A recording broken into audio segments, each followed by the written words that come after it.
Good afternoon, everyone. I hope you've been enjoying the sessions today. I have the pleasure now of introducing Charlotte Stevens and I have the pleasure of introducing Charlotte Stevens and Karen Hamilton from the Open University. Their presentation is titled "The Show Must Go On, Reflecting on Transitioning a Programme of Face-to-Face Staff Development Events Online." They'll be finishing the presentation a bit early to allow for questions. So if you've got any questions, please do add them to the chat and we'll store them up to ask them at the end. Over to you, Charlotte and Karen. Hello there, I'm Charlotte Stevens. And I'm Karen Hamilton. And we are part of the Associate Lecturer Support and Professional Development team at the Open University in the UK. Over the past year, we have transitioned a programme of face-to-face Associate Lecturer Staff Development events online, and we are here to share our learning from this experience. First of all, some facts about the Open University. The Open University, or the OU as it's referred to, is well known for being a pioneer of distance learning for the past 50 years. It is one of the largest universities in terms of student numbers in Europe and offers distance education in England, Scotland, Wales and Ireland and over 100 countries worldwide. Here are some key facts and figures. The university has over 175,000 students. In 2019, from 2019 to 20, over 30,000 students declaring a disability studied with us at the OU. Having an open access policy means that 33% of students have one A-level or a lower qualification at entry. The vast majority of OU students are part-time, and most start by registering for a qualification and then take a series of modules. Study is mostly online with regular assessments. Students can complete a degree in 3 years, although many study part-time over 6 years or longer. Open University students are taught by a network of over 5,000 associate lecturers who act as tutors, marking assignments, providing detailed written feedback, and offering support to students by telephone, email, or via online forums. They also run tutorials and day schools. Some associate lecturers, or ALs as we call them, are full-time members of staff, but most are experts in their subject who combine their work with other academic or industry roles.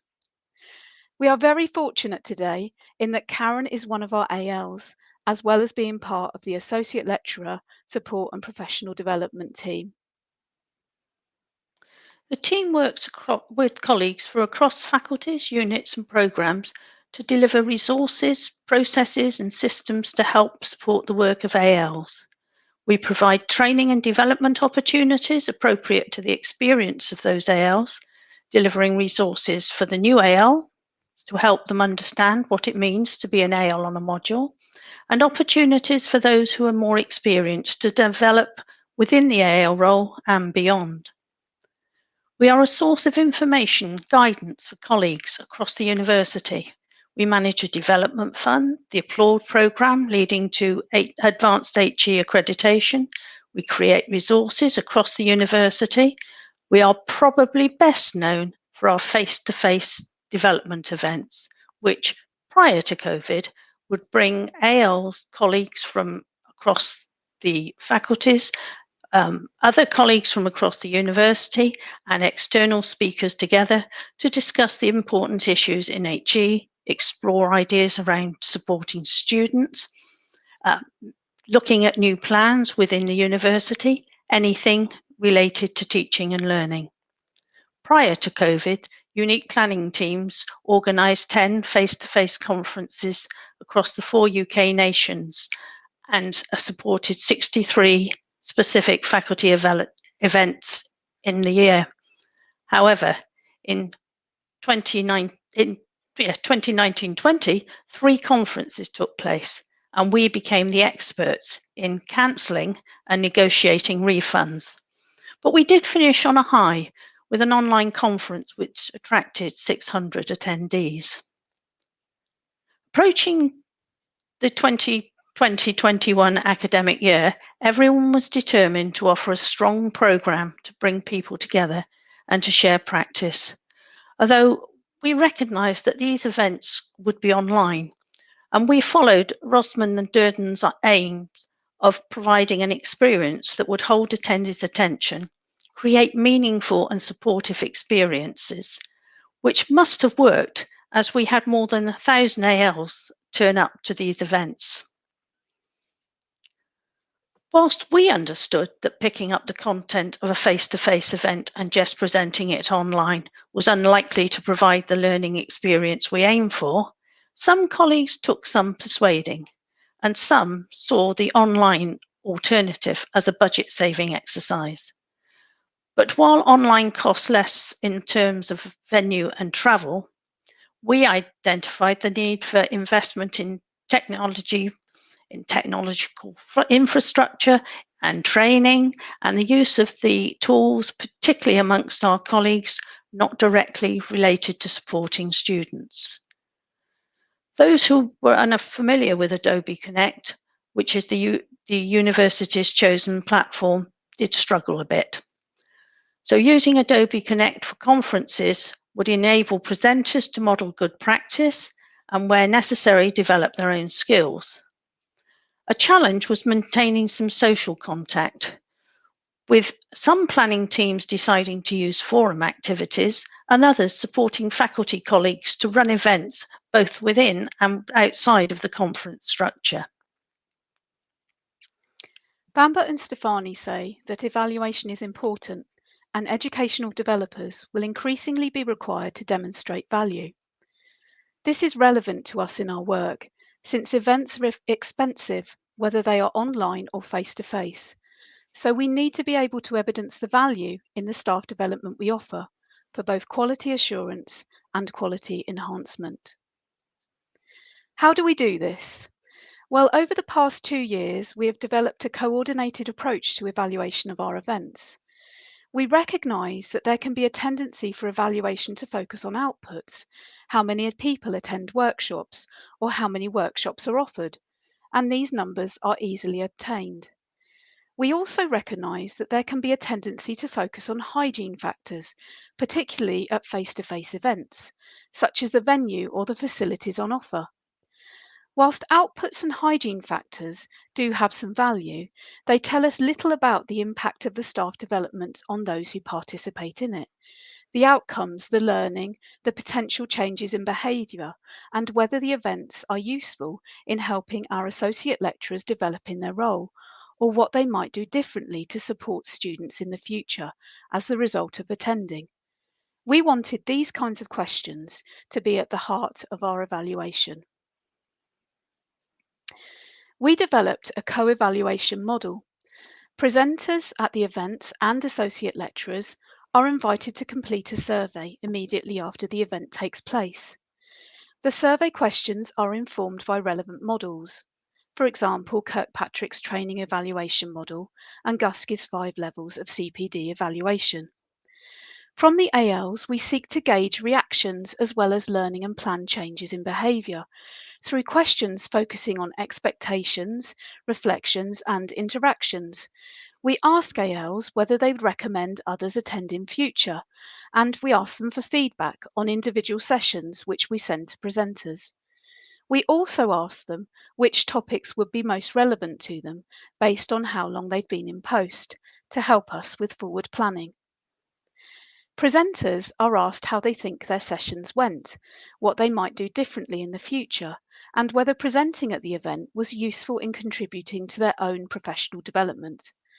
We use JISC online surveys and NVivo Plus as a qualitative data analysis tool. We aim to offer presenters feedback on their sessions within 2 weeks of the survey closing, and we share full reports with senior teams, highlights with our own team, and disseminate findings across the university thereafter.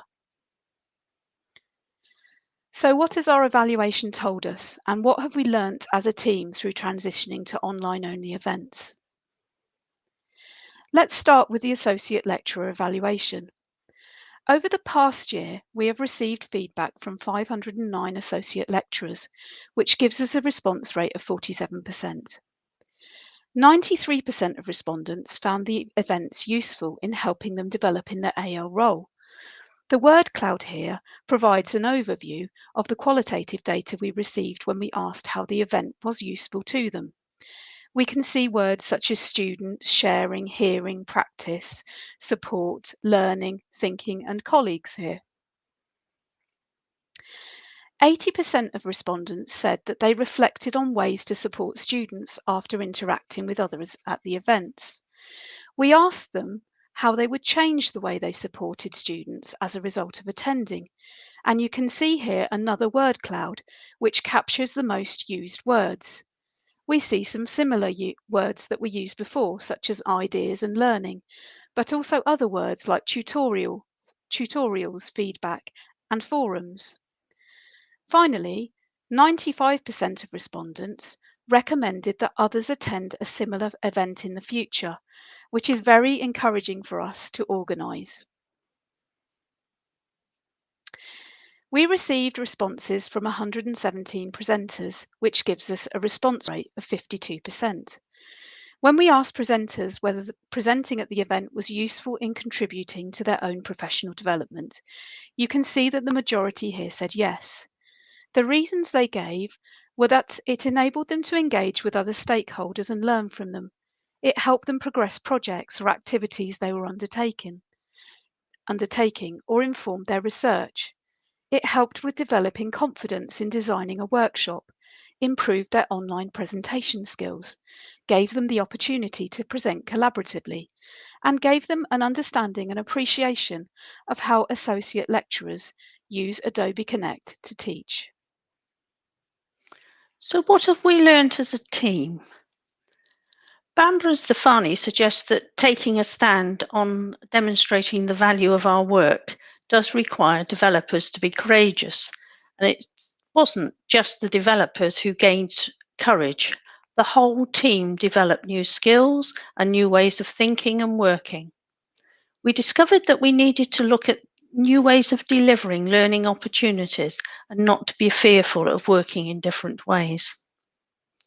We learnt forgiveness and being patient. It is not necessarily quicker online. We've learnt to be a lot more adaptable, and this isn't just one way of doing things.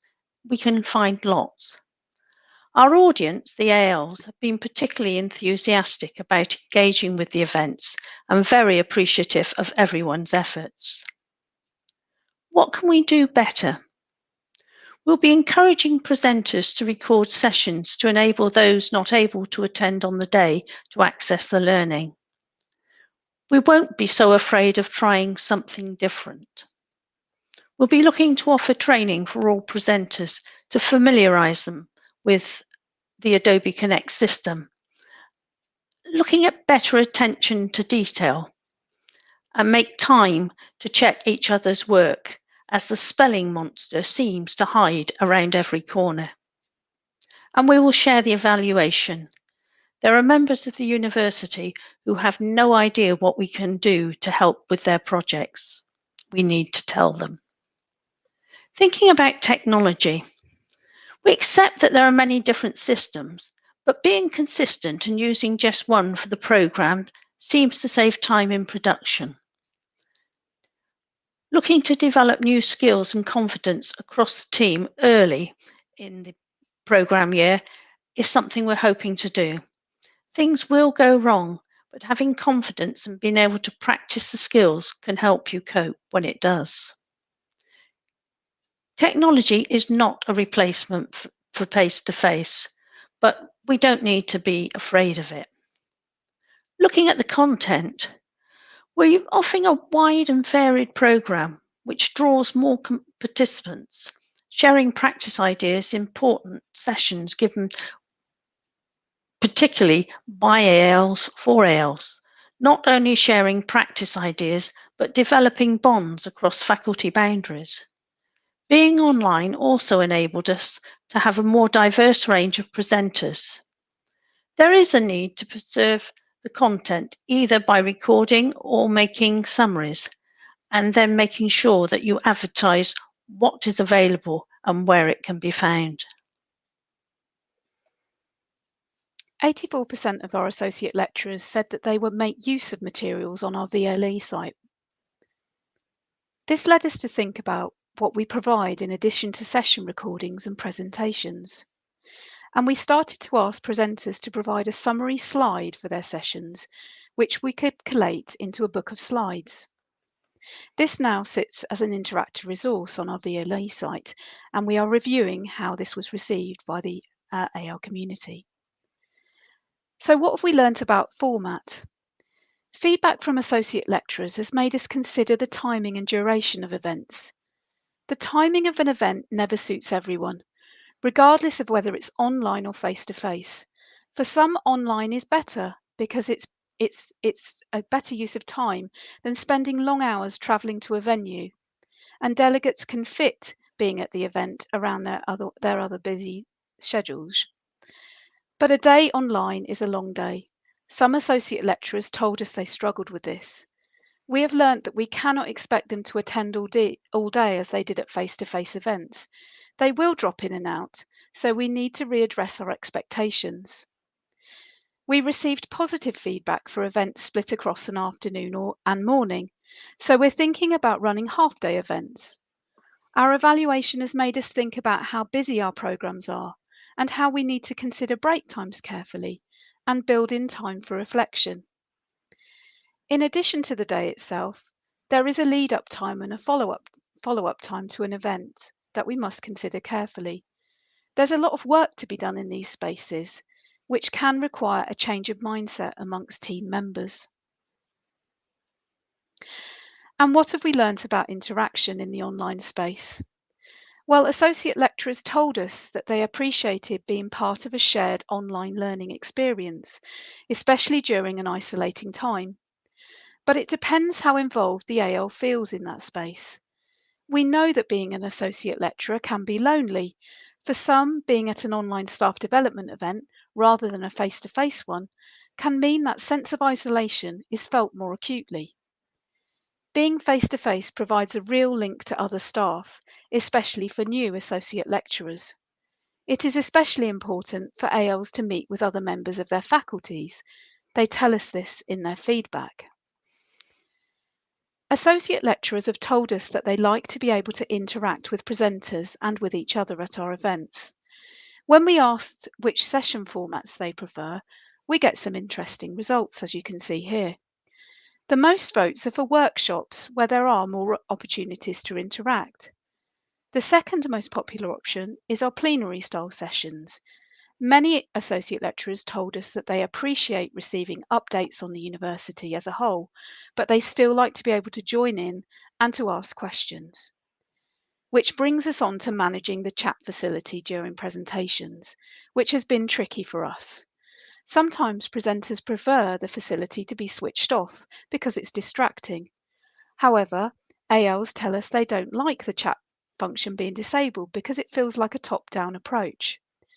Yet the chat can get dominated by some individuals, so it needs to be well managed in order for it to work. We receive many comments from associate lecturers who miss catching up with their colleagues face to face, whether informally or to share ideas. For some, those micro interactions, such as meeting in the corridor or talking over lunch in the face-to-face space, are what makes staff development for them the most impactful. Over the past year, we have offered associate lecturers the opportunity to engage in forums, social and related to the event, but with limited success. We've found that these need to be well advertised and well managed to succeed. So we have no easy answers, but over the next year, we will be looking at experimenting with more social spaces and see how we get on. Stefani, cited in Nadkin, suggests we exercise leadership each time we push for change, introduce innovations, or influence others. And we have spent a considerable amount of time trying new things, influencing our colleagues and inviting them to join in, and communicating across the university in the last year. For the forthcoming year, our events will be online again. Is that a bad thing? I don't think it is, because it gives us the opportunity to expand on recent achievements, and it keeps us safe, of course. Annual reporting has enabled us to put forward some recommendations for the forthcoming year, which have been shared with planning teams and anyone developing events in the coming year. We are also looking to add value. We are now in the process of conducting a research study, contacting associate lecturers at 3, 6, and 12-month stages after the event to evaluate their long-term impacts on the staff development we offer. The show did go on, and now we're ready for the first encore. Thank you. Thank you.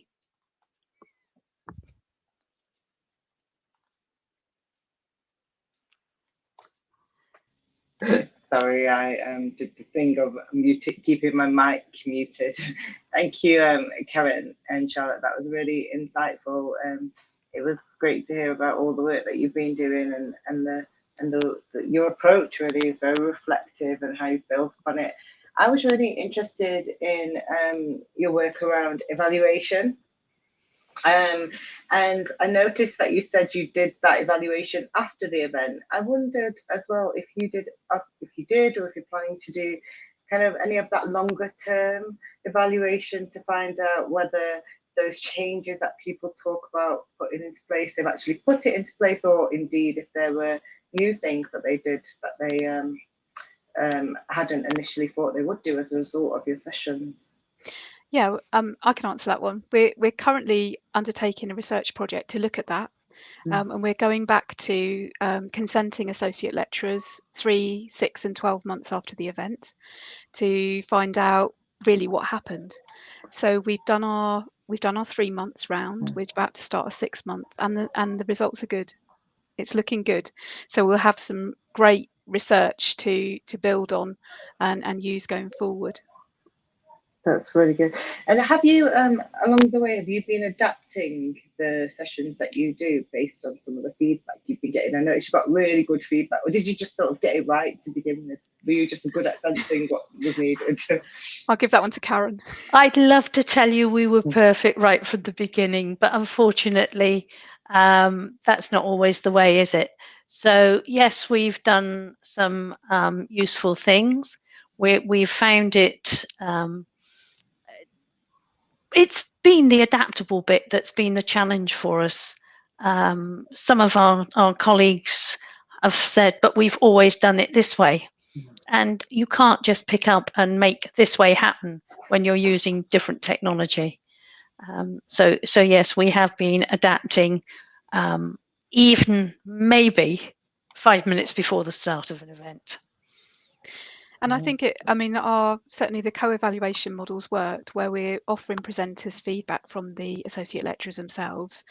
And we haven't tested this, but I'm sure some of those presenters will come back having reshaped their content on the basis of that feedback. Would you say that, Karen? Yes, and of course, we are just literally starting today planning for next year. And those that have presented in the last year can be asked how things have changed in their presentation, in their skills, as part of our interactions with them during the coming year. Yeah, That's good. That's really interesting. And I guess a final question that I'd like to ask you before our time ends is around kind of sense of community that you were talking about. So you were talking about students really valuing the chat, although some of the presenters didn't like the chat being enabled. I wondered if there were any informal methods that you used, or methods you used to create a more of an informal community, the coffee room chats that you only get when you're face to face.